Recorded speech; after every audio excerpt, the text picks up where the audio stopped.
Welcome back to our channel Roni Rinki lifestyle. বলেছিলাম খুব তাড়াতাড়ি চাঁদিপুরের দ্বিতীয় পর্ব নিয়ে তোমাদের কাছে হাজির হব। সেই মতোই আজ চলে এলাম চাঁদিপুর ভ্রমণের দ্বিতীয় ও শেষ পর্ব তোমাদের সঙ্গে শেয়ার করতে। আমরা যে হোটেলে ছিলাম অর্পিতা বিচ রিসর্ট, আমাদের থাকার সাথে সাথে আমাদের ব্রেকফাস্টটাও ইনক্লুড ছিল। সেই মতোই সকালবেলা আমরা সকলে চলে এলাম ব্রেকফাস্ট করতে নিচে এসে তো দেখি এলাই আয়োজন, এরকম বাফেট সিস্টেমে নানা রকম ডিশ, বেশিরভাগই সাউথ ইন্ডিয়ান ডিশ ছিল। তার পাশাপাশি ছিল পুরি, সবজি, ডিম, কলা, স্যান্ডউইচ। আমি অতটা সাউথ ইন্ডিয়ান খেতে খুব একটা ভালোবাসি না, তাই পুরি, সবজি, স্যান্ডউইচ, ডিম এগুলোই খেয়েছিলাম। সঙ্গে ছিল চা, কফি, কর্নফ্লেক্স, ফ্রুট জুস, এরকম সব কিছুই ছিল বাফেট সিস্টেমে। আর ছিল সব কিছুই বেশ পরিষ্কার পরিচ্ছন্ন। বেশ তৃপ্তি করে ব্রেকফাস্ট করে আমরা বেরিয়ে পড়েছিলাম আজকের আমাদের যে সাইট সিন ছিল পঞ্চলিঙ্গেশ্বরের মন্দির, সেইখানে। তো আমরা 10টা ছেলে দুটো গাড়ি করেছিলাম, দুটো গাড়ি 4 জন আর 6 জন করে দুটো গাড়ি আমাদের হয়ে গিয়েছিল। আমাদের হোটেল থেকে পঞ্চলিঙ্গেশ্বর মন্দিরের দূরত্ব প্রায় ছিল 16 কিলোমিটার। তো সেই মতোই আমরা বেরিয়ে পড়লাম। আর সেদিনকার যে আবহাওয়া, আকাশ ছিল খুব পরিষ্কার, সেরকম খুব একটা গরমের ভাব ছিল না, এরকম বেশ হালকা হালকা মেঘলার মধ্যেই ছিল। বেশ মনোরমী পরিবেশ ছিল সেদিনকার।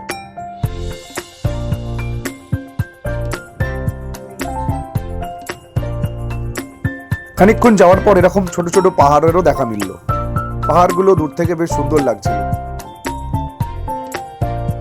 এরকমই একটা পাহাড়ের ওপরেই আজকে আমাদের যেতে হবে। সেই পাহাড়ের ওপরেই হচ্ছে পঞ্চলিঙ্গেশ্বরের মন্দির, নীলগিরি। সেই পাহাড়টার নাম নীলগিরি পাহাড়। নীলগিরি পাহাড়ের ওপরেই হচ্ছে পঞ্চলিঙ্গেশ্বরের মন্দির। খুব সুন্দর একটা ভিউ আমরা পাচ্ছিলাম গাড়িতে যেতে যেতে। এরকম সবুজ পাহাড় প্রত্যেকেরই বেশ ভালো লাগছিল, আমাদের সকলের। তার সঙ্গে যেহেতু আজকের আবহাওয়াটা ছিল খুব সুন্দর, তাই সব দিক থেকে দুটো মিলিয়ে বেশ সুন্দরই যাচ্ছিল আজকের দিনটা।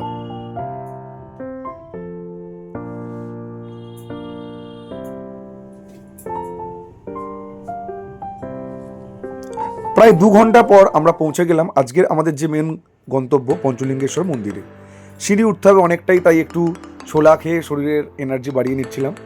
আর এরকম আমাদের প্রায় ওই 10 মিনিট মতো হাঁটতে হয়েছিল গাড়ি যেখানে নামিয়েছিল। তারপরেই এলো এই পঞ্চলিঙ্গেশ্বর মন্দিরের গেট। আর দুদিকে ছিল নানা রকম দোকান, নানা রকম পুজোর জিনিসপত্রের দোকান, খাবার দোকান, এরকম নানা রকম দোকান ছিল।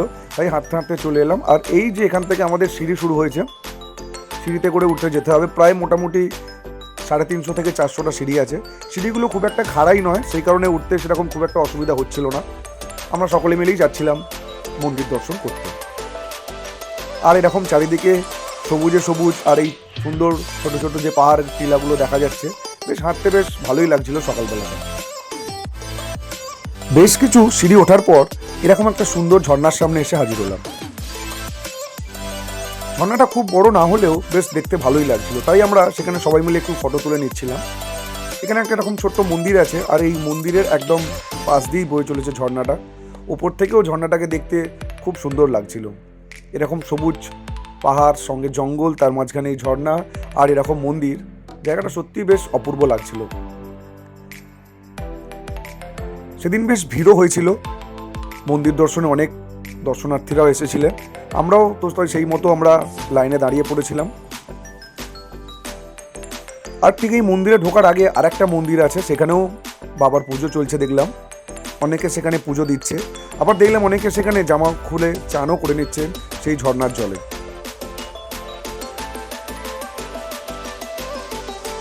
আর আরেক কাকা ঠিক এই পঞ্চলিঙ্গেশ্বর বাবার একদম মন্দিরের সামনেই লাঠি নিয়ে আমাদের বোঝাচ্ছিলেন যে কোনখানে পা দিতে হবে, কোনখানে হাত দিতে হবে। কারণ এই জায়গাটা যেহেতু সারাক্ষণই জল প্রবাহমান, তো সেই কারণে জায়গাটা ছিল খুব পিচ্ছিল। তো সেই কারণে লাঠি দিয়ে ইনি বোঝাচ্ছিলেন যে কোথায় হাত দিলে আমরা বাবা স্পর্শ করতে পারবো। কথিত আছে সীতা যখন বনবাসে ছিলেন, তখন এই 5টা লিঙ্গের প্রতিষ্ঠা করে পুজো করছেন, আরাধনা করতেন। সেখান থেকেই এই পঞ্চলিঙ্গেশ্বর বাবার নামকরণ হয়। আমরা যে উদ্দেশ্যে এসেছিলাম সেই মতোই আমাদের উদ্দেশ্য একদম সাকসেসফুল হলো। আমরা ভালোভাবেই দর্শন করলাম এবং বাবাকে স্পর্শ করতে পারলাম। বেশ কিছুটা সময় এখানে কাটানোর পর এবার আমাদের গাড়িতে ফেরার পালা। তো সেই মতোই আমরা আবার নিচের দিকে হাঁটা পথের দিকে রওনা দিলাম। অনেকটা হেঁটে নিচে আসার পর একটু সবাই আমরা ক্লান্ত হয়ে পড়েছি, তাই এই গরমে একটুখানি হালকা লস্যি হলে বেশ মন্দ হয় না। তাই সেই মতোই এক লস্যি কাকার দোকানে দাঁড়িয়ে পড়লাম। দেখলাম কাকা নানা রকম চেরি, কাজু, কিশমিশ, আইসক্রিম, রাবড়ি এসব দিয়ে লস্যি বানাচ্ছে। তো তাই সবাই মিলে আমরা বানিয়ে খেয়ে নিয়েছিলাম। এই লস্যিটা আমাদের থেকে 90 টাকা করে নিয়েছিল, কিন্তু লস্যিটা ছিল খুব টেস্টি। এরকম আইসক্রিম, রাবড়ি আইসক্রিম দিয়ে, তার সঙ্গে লস্যি দিয়ে, আর এরকম কাজু, চেরি, কিশমিশ, নারকেল এসব দিয়ে বেশ ভালোই লাগছিল লস্যিটা। লস্যি খেয়ে আমরা সবাই গাড়িতে উঠে পড়লাম। এবার আমাদের গাড়ি হোটেলের দিকে যাবে। তার আগে ভাবলাম যে একটু বাইরে লাঞ্চ করা যায়। সেই মতোই ড্রাইভারের কথা মতোই একটা লাঞ্চের দোকানে দাঁড়িয়েছিলাম, বিনায়ক রেস্টুরেন্ট নামে। রেস্টুরেন্টটা যেমন ছিল পরিষ্কার পরিচ্ছন্ন, আর খাবার ছিল সত্যি খুব ভালো। আমরা একটা ভেজ থালি অর্ডার দিয়েছিলাম, একটা ভেজ থালি, আর নিয়েছিলাম হচ্ছে মটন কষা আর চিকেন কষা, 8 পিস করে প্রত্যেকটাই ছিল। আর এই হোটেলের ঠিক ব্যালকনি থেকে একটা এরকম ভিউ, সেটাও তোমাদের সঙ্গে শেয়ার করে নিলাম। খাওয়া দাওয়ার পর একটা নিয়েছিলাম আমরা সবাই মিলে মশলা কোল্ড ড্রিঙ্কস, যেটা ছিল খুবই ভালো, টেস্টি যেরকম হয় মশলা কোল্ড ড্রিঙ্কস। তারপর আমরা সবাই হোটেলে ফিরে এলাম, কারণ অনেকটা আজকে হাঁটা হয়েছে। এবার একটু আমাদের রেস্ট নেওয়ার পালা। আজই যেহেতু অর্পিতা বিচ রিসর্টে আমাদের শেষ রাত, তাই আমরা সবাই মিলে ঠিক করলাম বেশিক্ষণ রেস্ট না নিয়ে আজকের লাস্ট দিনটাকে একটু বেশ মজা করে নেওয়ার জন্য। তাই আমরা সন্ধেবেলায় টুকটাক কিছু স্ন্যাক্স হোটেল থেকে অর্ডার দিয়েছিলাম। তারপর ঠিক করলাম যে আমরা সবাই মিলে একটু সন্ধেবেলার বিচটা কীরকম লাগে দেখার জন্য বিচের দিকে যাব। তো আমরা সেই মতো আবার টুকটাক একটু খেয়ে রেডি হয়ে আমরা চলে গেলাম বিচের দর্শনে। তার আগে তোমাদের দেখিয়ে দিই যে সন্ধেবেলা পুলটা কীরকম। পুলটা দেখে তো সত্যিই বেশ ভালো লাগলো, এরকম লাইট জ্বালিয়ে দিয়েছে পুলেতে। ভাবলাম একটু বিচ থেকে ঘুরে আসার পর সবাই মিলে আবার পুলে নামা যাবে। তো এরকম বিচে এসে দেখলাম যে চারিদিকে এরকম ভালো খাবারের দোকান, নানা রকম জিনিসপত্র, গিফট এসবের দোকান, আর এরকম মাছেরও দোকান আছে যেগুলো একদম লাইভ তোমাদের সামনে রান্না করে দেবে।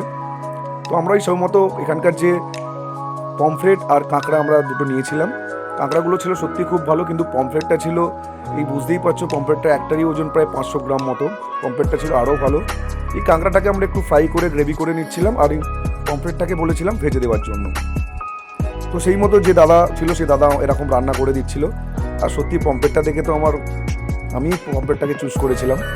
আর এই যে সন্ধেবেলা বিচ, এখানে যেহেতু দীঘা পুরীর মতো নয়, তাই বিচটা কিছু দেখাই যাচ্ছে না। তাই আমরা এই বিচের ধারে সেরকম কিছু দেখতে পাইনি। টুকটাক এই ঝালমুড়ি এসব খেয়ে আমরা ফিরে এসেছিলাম।